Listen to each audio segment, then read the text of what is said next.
কল্পনা করুন হাজার হাজার বছর আগে যখন আধুনিক প্রযুক্তি ছিল না, তখন কিছু মানুষ পাহাড়ের আকারের কাঠামো তৈরি করেছিল।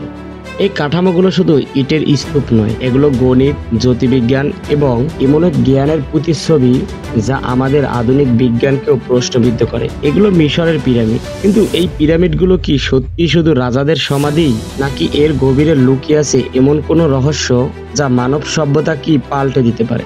যদি আপনিও এই প্রাচীন সভ্যতার অবিশ্বাস্য জাদু এবং অমীমাংসিত কৌতূহল সম্পর্কে জানতে আগ্রহী হন, তাহলে আমাদের সাথেই থাকুন। মিশরের বালুকাময় মরুভূমির বুকে দাঁড়িয়ে আছে মানব সভ্যতার অন্যতম শ্রেষ্ঠ কীর্তি, যা কালের সীমানা পেরিয়ে আজও আমাদের মনে বিস্ময় আর প্রশ্ন জাগিয়ে তোলে। গিজার মহাস্থান পিরামিডগুলি যেন সময়ের ক্যাপসুল, যা প্রাচীন মিশরের জ্ঞান, সংস্কৃতি এবং অবিশ্বাস্য স্থাপত্যের প্রমাণ বহন করে। কিন্তু এই বিশাল কাঠামোগুলো কিভাবে তৈরি হয়েছিল, তাদের প্রকৃত উদ্দেশ্য কি ছিল? এই প্রশ্নগুলির উত্তর খুঁজতে গিয়েই আমরা এক অদ্ভুত এবং অসম্ভব কল্পনার জগতে প্রবেশ করি। আমরা যখন পিরামিডের নির্মাণ নিয়ে ভাবি, তখন আমাদের প্রথম প্রশ্ন হয় কিভাবে। গিজার গ্রেট পিরামিড, যা খুফুর পিরামিড নামেও পরিচিত, প্রায় 2.3 মিলিয়ন বিশাল পাথরের ব্লক দিয়ে তৈরি। প্রতিটি ব্লকের ওজন গড়ে 2.5 টন, কিছু ব্লকের ওজন 50 টন বা তারও বেশি। আধুনিক ক্রেন এবং যন্ত্রপাতি ছাড়া এই ধরনের পাথর এত উচ্চতায় তোলা প্রায় অসম্ভব মনে হয়।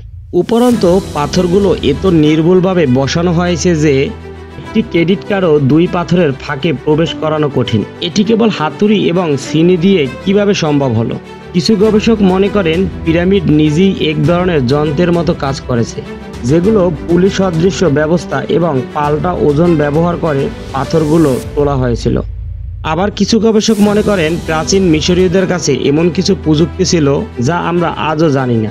তারা কি কোনো ধরনের অ্যান্টি-ক্যাভিটি ডিভাইস বা শব্দ তরঙ্গ ব্যবহার করে পাথরগুলো হালকা করেছিল, নাকি তাদের কাছে ছিল এমন উন্নত যন্ত্রাংশ যার প্রমাণ এখনো আমরা খুঁজে পাইনি? এই অজ্ঞাত নির্মাণ কৌশলই পিরামিডকে এক অবিশ্বাস্য রহস্যের মোড়কে ডেকে রেখেছে। পিরামিডগুলি কেবল বিশাল স্থাপত্য নয়, এগুলো মহাজাগতিক জ্যোতির্বিজ্ঞান এবং জটিল গণিতের এক জীবন্ত পাঠশালা। গিজার 3টি প্রধান পিরামিড ওরিয়ন বেল্টের 3টি তারার সঙ্গে হুবহু সারিবদ্ধ। প্রাচীন মিশরীয়রা কি মহাকাশের সঙ্গে এমন কোনো গভীর সম্পর্ক জানত যা আমরা হারিয়ে ফেলেছি? শুধু তাই নয়, গ্রেট পিরামিডের ভিত্তি এমন নির্ভুলতার সঙ্গে পৃথিবীর 4 প্রধান দিকে সারিবদ্ধ, যার বিচ্যুতির হার মাত্র 0.05 ডিগ্রি। এর অর্থ এটি প্রায় নিখুঁতভাবে সত্যিকারের উত্তরের সাথে সামঞ্জস্যপূর্ণ। কিছু গবেষক বিশ্বাস করেন শরৎকালীন বিষুবকালে সূর্যের ছায়া ব্যবহার করে এই নির্ভুলতা অর্জন করা হয়েছিল। প্রচলিত ধারণা অনুসারে পিরামিডগুলি ফারাওদের সমাধি হিসাবে নির্মিত হয়েছিল, যেখানে তারা তাদের পার্থিব সম্পদ এবং দেহ সংরক্ষণ করে রাখত পরকালের জন্য। কিন্তু গ্রেট পিরামিডের ভেতরে কোনো ফারাওদের দেহ বা কোনো মমি পাওয়া যায়নি। যদিও কিছু প্রত্নতাত্ত্বিক দাবি করেন অতীতে পিরামিড লুট হয়ে যাওয়ায় মমিগুলো নষ্ট বা চুরি হয়ে গেছে, তবে অনেক গবেষকই প্রশ্ন তোলেন যদি এটি কেবল সমাধি হতো, তবে এত বিশাল কাঠামো কেন, যেখানে অনেক ফারাওকে পরে রাজাদের উপত্যকায় সমাহিত করা হয়েছিল? এর ভেতরে চেম্বারগুলি খালি এবং সেখানে সমাধির উপযুক্ত কোনো চিহ্ন ছিল না। তাহলে কি এর উদ্দেশ্য ভিন্ন ছিল? আধুনিক ভূমিকম্প এবং স্ক্যানিং প্রযুক্তি ব্যবহার করে পিরামিডের ভেতরে নতুন নতুন কক্ষ আবিষ্কার হচ্ছে। সম্প্রতি স্ক্যান পিরামিডস প্রকল্পে গ্রেট পিরামিডের প্রবেশপথের ওপর একটি 30 ফুট দীর্ঘ ফাঁকা স্থান বা করিডর আবিষ্কার করেছে, যার উদ্দেশ্য এখনও অজানা। 2017 সালে এই প্রকল্পের মাধ্যমে 98 ফুট দীর্ঘ আরেকটি ফাঁকা স্থানও আবিষ্কৃত হয়েছিল। এই ফাঁকা স্থানগুলো কি কোনো গোপন পথ, ভান্ডার, নাকি অন্য কোনো উদ্দেশ্যে নির্মিত হয়েছিল? কিছু লোক বিশ্বাস করেন গ্রেট পিরামিডের নিচে একটি বিশাল ভূগর্ভস্থ নেটওয়ার্ক রয়েছে, যেখানে হারিয়ে যাওয়া জ্ঞান এবং আটলান্টিসের মতো প্রাচীন সভ্যতার অবশেষ লুকিয়ে আছে। প্রচলিত ইতিহাস বলে পিরামিডগুলি ফারাওদের রাজত্বকালে তৈরি হয়েছিল, যখন এই অঞ্চলে প্রচুর বৃষ্টিপাত হতো। তাহলে কি পিরামিডগুলো প্রচলিত ধারণার চেয়েও অনেক বেশি পুরনো? এই প্রশ্নটি আমাদের এক নতুন দিকে নিয়ে যায়। কারা তৈরি করেছিল? সাধারণ শ্রমিকেরা কি এই অবিশ্বাস্য স্থাপত্য তৈরি করতে সক্ষম ছিল, নাকি এর পেছনে ছিল অন্য কোনো সভ্যতা যার অস্তিত্ব আমরা আজও জানি না? প্রাচীন মিশরের পিরামিড নির্মাণে দাসদের ব্যবহার করা হয়েছিল। এমন প্রচলিত ধারণা থাকলেও আধুনিক গবেষণা ইঙ্গিত করে যে দক্ষ শ্রমিকেরা এই কাজ করেছিল এবং তারা ভালোভাবে পরিচালিত ও সংগঠিত ছিল। কিছু তথ্য ইঙ্গিত করে এলিয়েন বা বহির্জাগতিক প্রাণীরা হয়তো পিরামিড নির্মাণে সহায়তা করেছিল।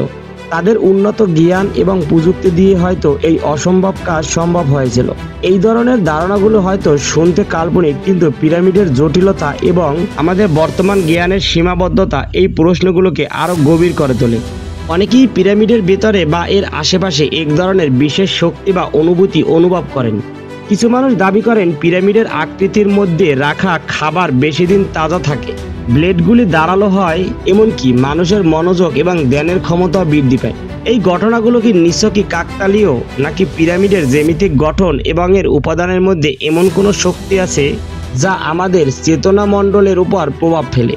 এই ধারণাগুলি পিরামিডকে কেবল একটি প্রাচীন স্থাপত্য থেকে এক আধ্যাত্মিক এবং শক্তিপূর্ণ কেন্দ্রে পরিণত করে। তারা কি এমন কিছু তৈরি করেছিল যা মানুষের শারীরিক এবং মানসিক সুস্থতার জন্য সহায়ক ছিল? এই প্রশ্নগুলো আমাদের বিজ্ঞান এবং আধ্যাত্মিকতার সীমানা মুছে ফেলে এক নতুন অনুসন্ধানের দিকে ঠেলে দেয়। মিশরের পিরামিডগুলো আমাদের সামনে হাজার প্রশ্ন নিয়ে দাঁড়িয়ে আছে।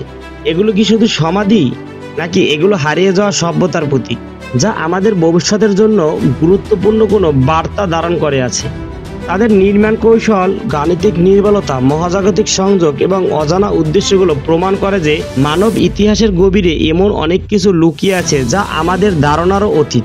আমরা হয়তো কোনোদিন সব উত্তর পাবো না, কিন্তু এই রহস্য আমাদের অনুসন্ধানের গতি আরও বেশি উৎসাহিত করে তোলে।